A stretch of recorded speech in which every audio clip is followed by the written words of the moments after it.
வெற்றிவேல் முருகனுக்கு அரோகரா. ஆறுபடையில் அடுத்து நம்ம வந்திருக்கிறது பழனிமலை.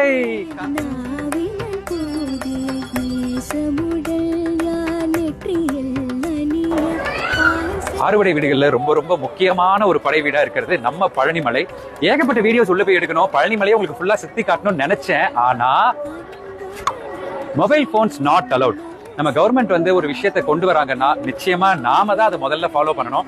அதையும் மீறி மொபைல் போனை இப்படி எடுத்துட்டு போறது அப்படி எடுத்துட்டு போறது யாருக்கும் தெரியாம எடுத்துட்டு போறது இதெல்லாம் தப்பு. அதனால நான் என்ன பண்றேன், ஃபர்ஸ்ட் போய் தரிசனம் பார்த்துட்டு வந்துடுறேன். அதுக்கப்புறம் எங்கெல்லாம் மொபைல் போன் அலோ பண்றாங்களோ அங்க இருந்து உங்களுக்கு குட்டி ஸ்டோரி சொல்றேன். சரியா? கந்தனுக்கு அரோகரா. அற்புதமான ஒரு தரிசனம் நான் பார்த்துட்டு வந்தாச்சு. சோ இது வந்து பழனியோட பேஸ். இங்க இருந்து நேர் எத்தாப்புல பாத்தீங்கன்னா திரு ஆவினன்குடி அப்படிங்கிற ஒரு கோயில் இருக்கு. அதுதான் ஆதி பழனி, அதாவது பழனிமலை தோன்றதுக்கு முன்னாடி இருந்ததுங்கிறாங்க. அங்க இருக்கிற சுவாமியோட பேர் பாத்தீங்கன்னா குழந்தை வேலப்பர் சுவாமி. அதுக்கப்புறம் கொஞ்சம் காலங்களுக்கு அப்புறம் இடும்பன் அப்படிங்கிற ஒரு பயங்கரமான ஒரு அரக்கன் வந்து என்ன பண்ணிருக்காருன்னா, இடும்பன் மலை அப்படிங்கிறது ஒரு அரக்கன் பண்ண வேலை, ஒரு அரக்கன் கொண்டு வந்து வச்ச ஒரு மலை. இதோட கதை என்னன்னு பாத்தீங்கன்னா, அகத்தியருங்கிற ஒரு மிகப்பெரிய முனிவர் வந்து இந்த இடும்பனுக்கு ஒரு ஆர்டர் போடுறாரு, நீ 2 மலைகளை இங்க தூக்கிட்டு வரணும்னு.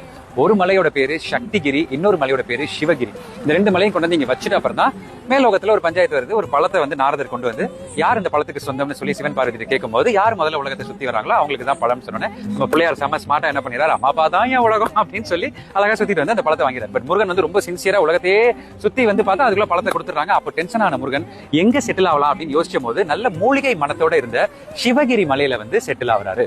சோ இதுதான் பழனி முருகன் பழனி மலைக்கு வந்த ஒரு கதை. அதுக்கு முன்னாடி வரைக்கும் அந்த மலையோட பேரு சிவகிரி. சோ அந்த இடும்பன் வந்து என்ன நினைச்சிட்டாரு, அவரை பார்த்தோன்னே என்னப்பா நீ பாக்கிறதுக்கு பொடி பையன் மாதிரி இருக்க, நீ எனக்கு பக்கத்துல ஆப்போசிட்ல இருப்பேன். 2 பேருக்குள்ள ஒரு பயங்கரமான ஒரு ஃபைட் வருது.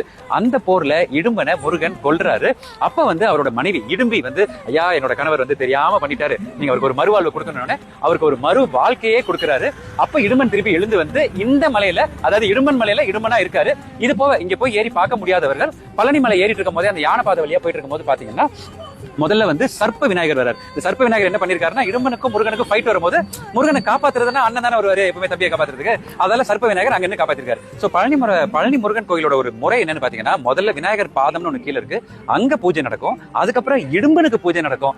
அதுக்கப்புறம் தான் நம்ம மெயின் பழனி ஆண்டவர் முருகனுக்கே பூஜை நடக்கும். அத்தனை சக்தி வாய்ந்த இந்த இடும்பன் மலையில உங்க எல்லாருக்காகவும் ப்ரே பண்ணிக்கிறேன்.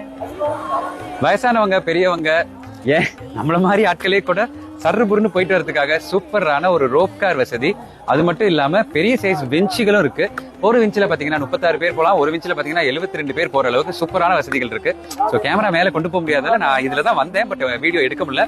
சூப்பரா இருந்துச்சு. அங்க பாருங்க, பழனிமலை முடிஞ்சிருச்சு. அடுத்து நம்ம பழமுதிர் சோலையில சந்திக்கலாம்.